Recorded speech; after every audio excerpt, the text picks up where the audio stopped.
Well, I've been singing a while, and so I know generally what I have to do. I mean, when I yodel, I've got to be somewhere around F and G, or the yodel is going to be too high. My voice won't break correctly.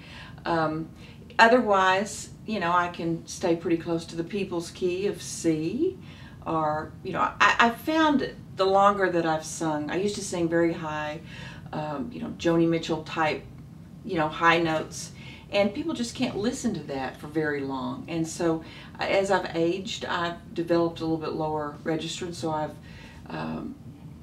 made myself try singing things in lower keys quite often, just to see if it has a little more air around it, if it's a little warmer sound.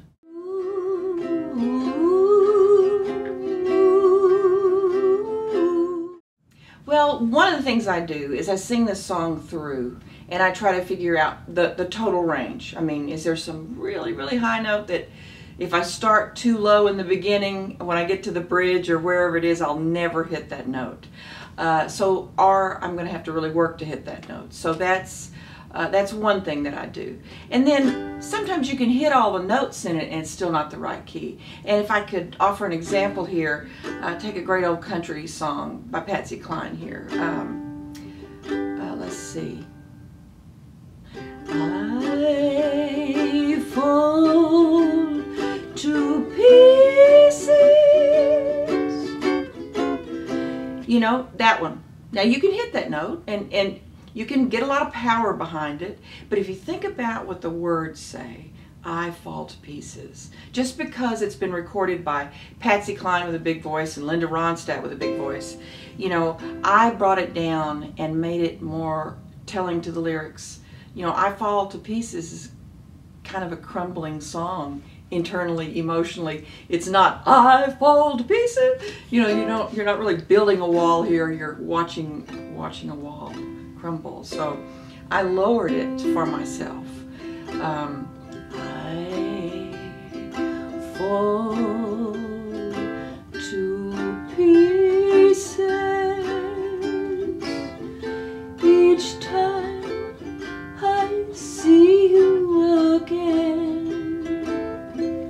So I could have hit all the notes in the other way, but I just could kind of get a little more emotion. So besides just physically hitting the note for the key, I want to say, how can I really convey this song, you know, to 2 people or 200 people?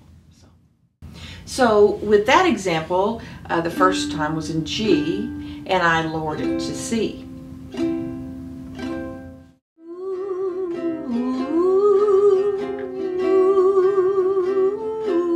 I've got my very first songbook I ever bought at 11. I love songbooks. And so I learned to play a song because I find it in a book.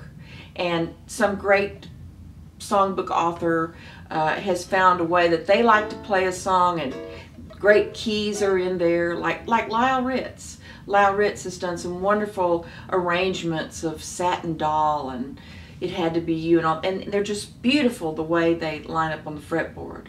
And they're all too high for me to sing. So I can't do a pure Lyle Ritz arrangement for the most part, because they're pitched more as an instrumental and they don't quite work for my voice. And so I find that a lot of people find a song based on a set of chords, and they think, oh great, I know how to play this song now because it's got these chords in it and I know how to make those chords, most of them, and that's how I'm going to do it. And then they insist on continuing to play. If I had to say what the skill I think is most important once you learn to play, is learning how to transpose. Oh,